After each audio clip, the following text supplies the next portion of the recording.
इस बीच आप लोग भी अपने अपने सवाल तैयार कर लें। ये ध्यान रखेंगे कि मैं यहाँ से सवाल लूंगा, आप लोगों को अपना हाथ ऊपर करना है, अपना नाम बताना है और अधिकतम 3 वाक्यों में अपना सवाल पूरा करना है। कई लोग सवाल की जगह भाषण देने लगते हैं, उससे आज बचना है। जी मुफ्ती साहब, पहला सवाल आपका, 16 मिनट हैं, हम दोनों लोगों के सवाल लेंगे। जी जी बहुत शुक्रिया। आपकी जो अभी बात हुई बहुत अहम थी, मैं इसको चाहूँगा कि आगे डिस्कस करूँ, लेकिन चूँकि अभी ये वो सेगमेंट है क्रॉस एग्जामिनेशन, तो सबसे पहला सवाल आपसे ये है कि जो मैं इतनी देर से कॉन्टिंजेंसी आर्ग्यूमेंट आपको बता रहा था, ये अकल से ही बता रहा था हजरत, आप ये बताएं कि आप इन्फिनिट रिग्रेस ऑफ कॉजेस को पॉसिबल मानते हैं या नेसेसरी बीइंग के एग्जिस्टेंस को सही समझते हैं, क्योंकि 2 ही ऑप्शन हो सकता है, आप ये बताएं। देखिए, आपको मैं ईमानदारी से बात करूं, एक तो मैं कॉन्टिजेंसी वर्ड ठीक से समझता नहीं, और इस वक्त भी जो आपने अंग्रेजी के अल्फाज इस्तेमाल किए वो ज़रा थोड़े से मुझे डिफ़िकल्ट और कॉम्प्लिकेटेड लगे, तो आप ज़रा सिंपल ज़बान में सवाल कर सकते हैं। बिल्कुल कर सकता हूँ जी। यूनिवर्स की हर चीज कॉन्टिंजेंट होने का मतलब यह है कि वो अपने एग्जिस्टेंस में किसी के ऊपर डिपेंडेंट है। जो भी चीज डिपेंडेंट होगी वो चीज इंडिपेंडेंट नहीं हो सकती, तो उसका कोई ना कोई कॉज होगा। तो अब आप क्या समझते हैं कि ये इन्फिनिट रिग्रेस है, यानी कॉज पर कॉज, कॉज पर कॉज, कॉज पर कॉज, और कभी कोई यानी ये एंडलेसली चलता रहा? क्योंकि अगर ऐसा होगा तो हम तो एग्जिस्टेंस में आते ही नहीं। लॉजिकली ये मुत्तफक अलैह चीज है, मुत्तफक अलैह, अग्रीड अपॉन। इस पे हमने एग्री किया था कि मुश्किल शब्द आएगा तो अर्थ बताना पड़ेगा। तो इन्फिनिट रिग्रेस तो पॉसिबल नहीं है, तो कहीं ना कहीं आपको रुकना पड़ेगा ऐसे नेसेसिटी पर। नहीं, कोई जरूरत नहीं रुकने की। किसने कहा आप रुकना पड़ेगा? आप रुकते हैं खुदा पे, आप नहीं रुकते। आप कहते हैं वो हमेशा से, जब उस वक्त से जब वक्त नहीं था। आप कहाँ रुकते हैं कि अब हुआ था वो? आप नहीं कहते। हम क्यों नहीं मान सकते कि यूनिवर्स जो है और बल्कि मल्टीवर्सेस जो है वो हमेशा से हैं, वो बनती है, बिगड़ती है। एक हमारे यहाँ एक चीज़ है ब्लैक होल, वो समेट लेता है वापस, फिर ब्लास्ट होता है, फिर फैल जाता है। और इसमें हमारी तो खैर कोई औकात ही नहीं है। इंसान की एक छोटे से जर्रे पे हम 50-60 साल की उम्र रखते हैं, जो करोड़ों अरबों साल की कायनात है उसमें, और पैदा भी नहायत ही बेहुदा वजह से हुए थे। तो इसमें ये सोचना कि इसकी वजूहात और ये क्यों है, ये डिपेंडेंट है, ये हम देख रहे हैं, क्या मालूम। आप सोचिए कि ये जो फैल रही है कायनात, ये कहाँ फैल रही है, ये कहाँ जा रही है, और ये फैल क्यों रही है? अरे बना लीजिए तुमने, रुको भैया, हाँ काफ़ी है। ये फैल क्यों रही है? ये और कौन सी कायनात जिसे मैं दूरबीन से देखता हूँ तो 2 बिलियन लाइट ईयर पे है, उससे मेरा कोई वास्ता ही नहीं है। 2 बिलियन ईयर यानी अगर मैं 80,000 माइल्स पर सेकेंड से चलूं तो 20 करोड़ साल में वहां पहुंच जाऊंगा। इसकी जरूरत क्या थी?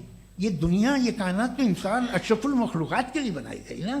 तो ये सब ये टर्म समझ में नहीं आया, इसमें कोई खास समझने वाली बात थी भी नहीं। ये जो अल्टीमेट कहा यह जाता है कि ये जो पूरी यूनिवर्स है, ये जो दुनिया है, ये इंसान के लिए बनाई गई। अच्छा, ये सब इंसान के लिए। क्यों साहब, सही है ना? बिल्कुल, लेकिन इसका ये मतलब नहीं कि किसी चीज के पीछे रीजन आपको नहीं पता तो रीजन नहीं है। इसे कहते हैं नहीं, मुझे नहीं पता, लेकिन मेरी जिम्मेदारी नहीं है। वो बिल्कुल सही कहा था उसने, बर्टन रसल ने। आपने उसे मजाक में टाल दिया कि भाई आप एक दावा कर रहे हैं, मैं क्यों कहूं कि ये गलत है दावा? आप प्रूफ कीजिए, मेरे पे जिम्मेदारी ही नहीं है, मैंने थोड़ी कहा है। आप प्रूफ कीजिए कि ये सही है। आप आर्ग्यूमेंट ऑफ कॉन्टिंजेंसी का जवाब ही नहीं दे रहे हैं। पूछना चाहेंगे? आप सवाल पूछना चाहेंगे मुफ्ती साहब से? क्योंकि ये क्रॉस एग्जामिनेशन का दौर है। आप जैसे पहले बोल रहे थे फेथ को लेके कुछ, मैं ये पूछना चाहूँगा कि खुदा ने जो भी रेवल्यूशन किए हैं, एक मज़हब के नहीं बहुत से मज़हबों में किए हैं, अलग अलग रेवल्यूशन है। कहीं कुछ एक बातें हैं, कॉन्ट्रडिक्शन भी है आपस में, कहीं कुछ आप कर सकते हैं, कहीं कुछ नहीं कर सकते। ऐसा नहीं है कि सबकी कोड ऑफ मॉरल एक है। तो ये किस्सा क्या है?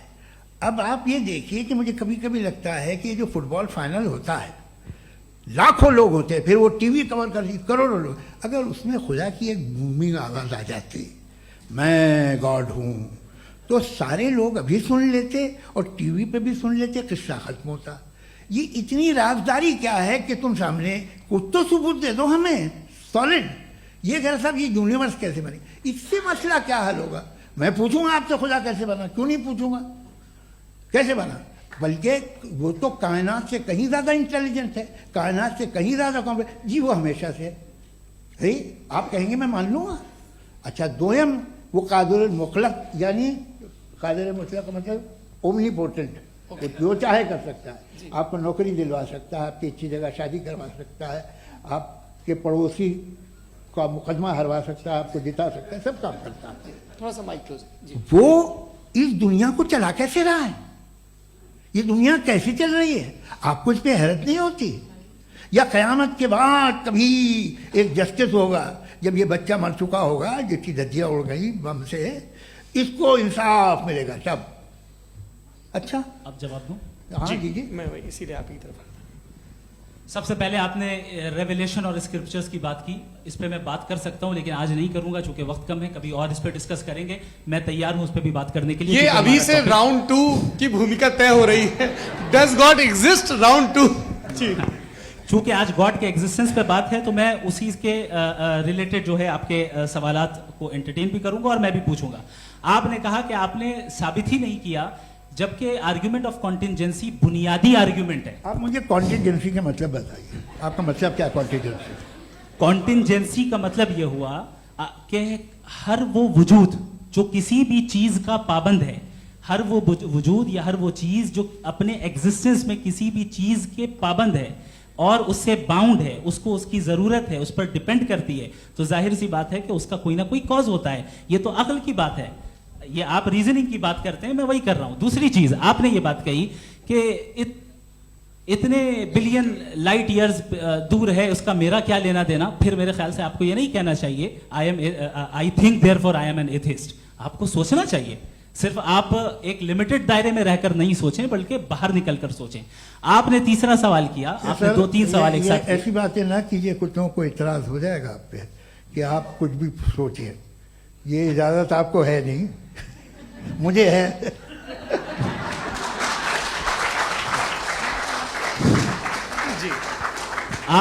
आपने प्रॉब्लम ऑफ इविल के ताल्लुक से सवाल किया और बार बार आप एक लफ्ज रिपीट कर रहे हैं कि ओमनीपोटेंट गॉड है, ऑल पावरफुल गॉड है।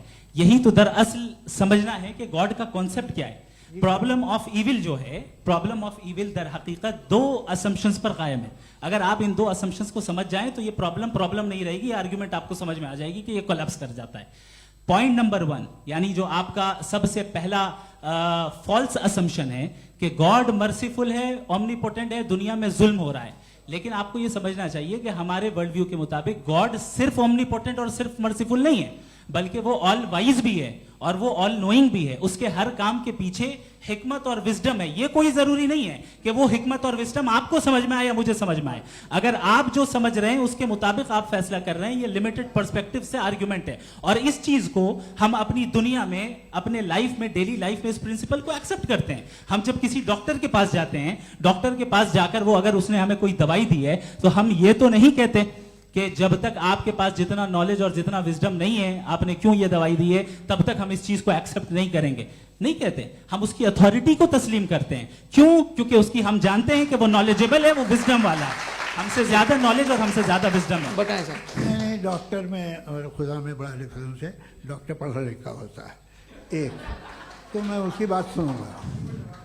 दोयम ये नहीं कुछ जवाब तो ये भी नहीं है सर प्लीज, आप अगर सब ऑडियंस से बोलने लगेंगे तो फिर मतलब नहीं सिविलाइज्ड बहस का। मतलब आप ये कहें कि चूंकि आप डॉक्टर पे बिलीव करते हैं इसलिए खुदा पे बिलीव किए, क्या ये मिसाल आपको समझाने के लिए आर्गुमेंट है, इस पे आपको एतराज नहीं है। तो सिंपल बात ये है कि मैं अगर ये यकीन कर लूँ कि एक ओमनीपोटेंट, उसकी मसलहत है, ये जो बच्चे मर रहे हैं ये मसलहत है उसकी, मुझे नहीं चाहिए इसकी मसलहत। उसकी मसलहत नहीं, यही तो समझना है, मतलब एक्सपीरियंस। अच्छा, इस आपने अभी मेरी बात पूरी सुनी नहीं। मैंने कहा आपका पूरा आर्ग्यूमेंट 2 फॉल्स असम्पशंस पर है। एक फॉल्स असम्पशन मैंने बता दिया, दूसरा फॉल्स असम्पशन ये है कि इस दुनिया में इविल के होने का कोई गुड रीजन नहीं है। जबकि हमारे पास बाज रीजंस मौजूद हैं, हमारे पास बाज वजूहात मौजूद हैं। अगर इस दुनिया में इविल ना हो तो आप गुड को डिफाइन कैसे करेंगे? अगर जुल्म ना हो आप इंसाफ को समझेंगे कैसे? अगर तारीकी ना हो तो आप लाइट को समझेंगे कैसे? बहुत अच्छे। अभी और सुन लें, अभी और बाकी है। ये तो बात बहुत पसंद आई साहब मुझे, कि जब तक रेप ना हो तब तक औरतों की इज्जत का ख्याल आपने मेरा जवाब पूरा सुना ही नहीं। जब तक के बच्चों का कत्ल ना किया जाए तब तक आपको बच्चों की मासूमियत की इज्जत है। आपने पूरा जवाब सुना ही नहीं। क्या बात है, क्या आपने नुक्ता निकाला? आपने पूरा जवाब सुना ही नहीं। आप सुन लें, मेरी बात सुन लें। ये मैंने आपको एक चीज बताई। दूसरी चीज, इस दुनिया में हम आए हैं टेस्ट के लिए, हमारा टेस्ट हो रहा है और हर इंसान का अलग अलग अंदाज में टेस्ट होता है। और इस दुनिया में अगर इविल मौजूद है तो वो इविल जरिया है हमारे अंदर ह्यूमन नोबल क्वालिटीज को डेवलप करने का और अलग अलग फील्ड में प्रोग्रेस करने का। और अगर हमारे अंदर और इस दुनिया में इविल नहीं होता तो बताइए टेस्ट का मतलब क्या होता? अगर मैं अपने स्टूडेंट को एमसीक्यूज दूं और उसमें सिर्फ राइट आंसर लिख कर दे दूं और कहूं तुम्हारा टेस्ट हो गया, ये मीनिंगलेस है। इस दुनिया में अगर हम टेस्ट के लिए आए हैं तो जाहिर है गुड एंड इविल दोनों मौजूद है। बताइए। तो अगर गुड एंड इविल दोनों मौजूद है तो ये इविल भी खुदा का बनाया हुआ है? जी हाँ, खुदा का बनाया हुआ है। लेकिन अच्छा, चलो अच्छी बात। जी बिल्कुल, तो बिल्कुल खुदा ने बनाया। अभी तो ये है कि जो मेजॉरिटी है दुनिया में वो इविल है, तो ये खुदा एक्चुअली इविल के साइड पे लग रहा है मुझे। बिल्कुल भी नहीं, मैं बताता हूं। मेजॉरिटी में तो वो है। क्या बात कर रहे हैं भाई आप? कोई भी जो मुंसिफ होगा, चाहे आपका अपना घर हो जिसके आप सबसे बड़े हैं, चाहे आपकी ऑर्गेनाइजेशन हो जो आप चलाते हैं, वहां पर आप इविल रखेंगे साबित करने को कि बाकी लोग शरीफ हैं? मेरी बात सुनिए। क्या ये आर्ग्यूमेंट ही गलत है? अगर कि जब तक के कोई इविल नहीं होगा तब तक के शरीफ आदमी शरीफ नहीं लगेगा। अगर एग्जामिनर गलत ऑप्शन दे रहा है तो एग्जामिनर इविल नहीं हो गया। जो गलत ऑप्शन को सेलेक्ट कर रहा है वो फेल होगा। क्रिएटर ने इविल को बनाया है लेकिन वो इविल नहीं है। अच्छा सुनिए मेरी बात, हाँ। Let me complete sir. जी जी। क्रिएटर ने इविल को बनाया है टेस्ट के लिए, वो इविल नहीं है। इविल वो होगा जो उसे इख्तियार करेगा। छुरी को बनाने वाला गलत नहीं होता है, छुरी का गलत इस्तेमाल करने वाला गलत होता है। रेप को कैसे गलत इस्तेमाल करते हैं? रेप इंसान के फ्री विल का नतीजा है। ये रेप कैसे गलत इस्तेमाल होता है? ये मुझे अब सुन लें, अब सुन लें। गलत इस्तेमाल होता है। हाँ मैं बता रहा हूँ ना, कैसे गलत मैं बता रहा हूँ कि जो इविल इस दुनिया में मौजूद है उसके कई सारे तरीके हैं। एक तरीका इंसान का अपना फ्री विल है। अब अगर कोई रेपिस्ट रेप कर रहा है तो इसका गॉड का कसूर नहीं है, वो अपने फ्री विल का गलत इस्तेमाल कर रहा है, उसको सजा मिलनी चाहिए। अच्छा। और उसी के लिए जहन्नम बनाई गई है। ये फ्री विल का भी बड़ा चक्कर। आप जब कोई बुरा काम करते हैं या कोई बुराई होती है तो ये कहा जाता है कि ये फ्री विल है। 7 billion free wills are moving on this planet. 7 billion free will. और एक आदमी अपनी फ्री विल से मुझे कत्ल कर दे तो मैं खुदा की मर्जी से मरा हूं कि इसकी फ्री विल की वजह से? मेरी मौत खुदा के हाथ है या ये फ्री विल वाले के हाथ है? खुदा ने फ्री विल का निजाम बनाया है और उस निजाम का गलत इस्तेमाल करके कोई आपको मार रहा है, इस्तेमाल करके मेरा कत्ल कर देता है। अब मेरी मौत का जिम्मेदार कौन है? वो इंसान जिम्मेदार है। वो इंसान जी। तो ये कहना कि और उसको सजा मिलेगी। तो अब आप आगे चलिए कि ये तय करना कि अल्लाह ही या खुदा, सॉरी अल्लाह ने, खुदा ही जिंदगी देता है, खुदा ही मौत देता है, ये गलत है। बिल्कुल गलत नहीं है। हाँ, नहीं, निजाम उसी ने बनाया फ्री विल का, निजाम मौत और हयात का उसी ने बनाया। You are contradicting yourself. अभी आपने कहा कि एक आदमी ने फ्री विल से आपको मार दिया, इसमें उसे फ्री विल दी गई थी, उसने गलत इस्तेमाल किया। 7 billion free wills are moving on this planet और आप चाह रहे हैं कि मैं सिर्फ खुदा का ध्यान करूं। ये 7 बिलियन फ्री विल्स को मुझे लुक आफ्टर करना पड़ेगा कि नहीं? ये तो तबाहियां कर रही हैं और तबाहियां ज्यादा हो रही हैं। बिल्कुल। तो अगर आप बताएं अगर खुदा नहीं है फॉर एग्जाम्पल, हाँ। तो आप इविल को कैसे डिसाइड करेंगे? यानी how can you define evil objectively without God? देखिए दुनिया में 2 तरह के जानवर हैं, एक जो अकेले रहते हैं जंगल में और एक जो ग्रुप्स में रहते हैं। ग्रुप में जो भी रहेगा, चाहे वो आपका फाउंडेशन हो, चाहे कोई क्लब हो, चाहे कोई पॉलिटिकल पार्टी हो, चाहे कोई यूनिट हो, उसमें आपको इंटरैक्ट करने के रूल बनाने पड़ेंगे। यानी लोग तय करेंगे। लोग तय करेंगे। अगर लोगों ने यह तय किया कि किसी का रेप करना सही है, आप जस्टिफाई करेंगे? नहीं, आपका फाउंडेशन तो ये हो गया ना कि लोग ही विल डिसाइड दुनिया करेंगे। में- नहीं, अरे दुनिया में ऐसे ग्रुप्स हैं जो रेप को जायज़ मानते हैं सर्टन हालात में। मैं डिटेल में नहीं जानूंगा, आप भी जानते हैं। ये जो आईसिस वाले थे इन्होंने क्या किया था, तो उन्होंने क्या किया उसका खुदा से कोई ताल्लुक नहीं है सर। मैंने सिंपल सवाल किया कि ईविल को आप डिफाइन करते चलिए, कैसे चलिए, हैं? आइए वापस आइए। जी, आप साथ में तभी रह सकते हैं जब कुछ आप ऐसे उसूल डेवलप करें जिसमें हर एक का बेसिक तहफ़्फ़ुज़, हर एक का बेसिक राइट हो और हर एक को कोई आराम मिले। यही तरीक़ा है किसी भी ऑर्गेनाइजेशन जिसमें एक से ज़्यादा लोग हैं और वो ऐसे चलती है ज़िंदगी। उसमें अगर आप गड़बड़ करेंगे तो तबाही होगी, नुकसान होगा, बर्बादियाँ आएंगी।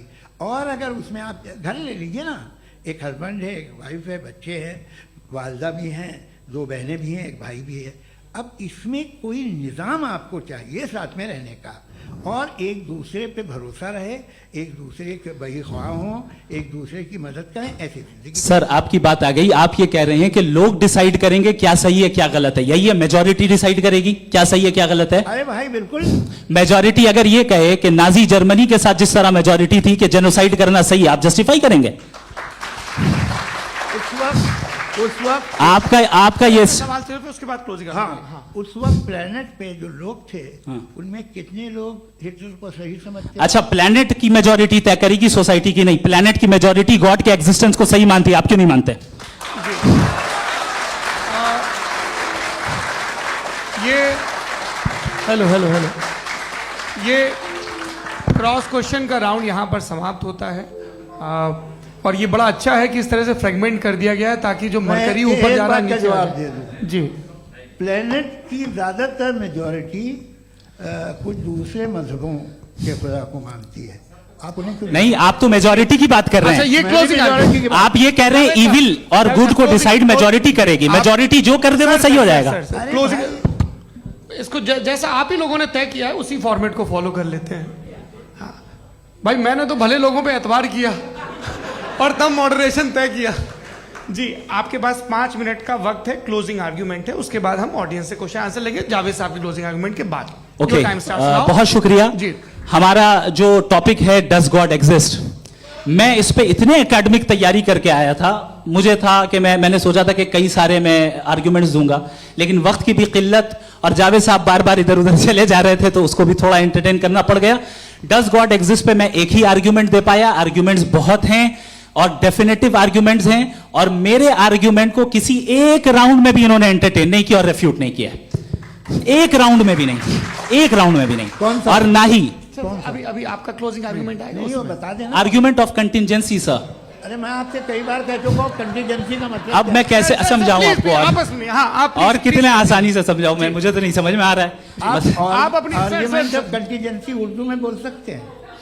हाँ, आप अपनी बात पूरी कर लें जी। आखिरी 4 मिनट। दूसरी चीज, just a minute please ma'am, can I talk?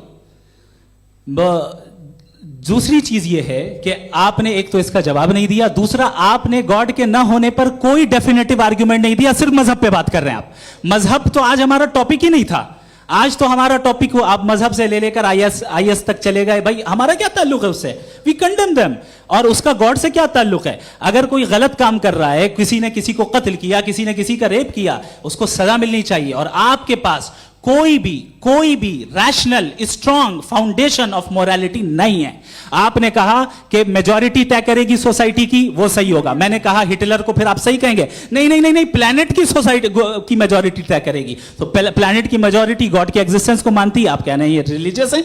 तो यानी आपके पास कोई स्ट्रॉन्ग फाउंडेशन नहीं है ऑब्जेक्टिव मोरालिटी का। ऑब्जेक्टिव मोरालिटी का अगर कोई फाउंडेशन है तो वो सिर्फ गॉड है, गॉड है, गॉड है। Thank you.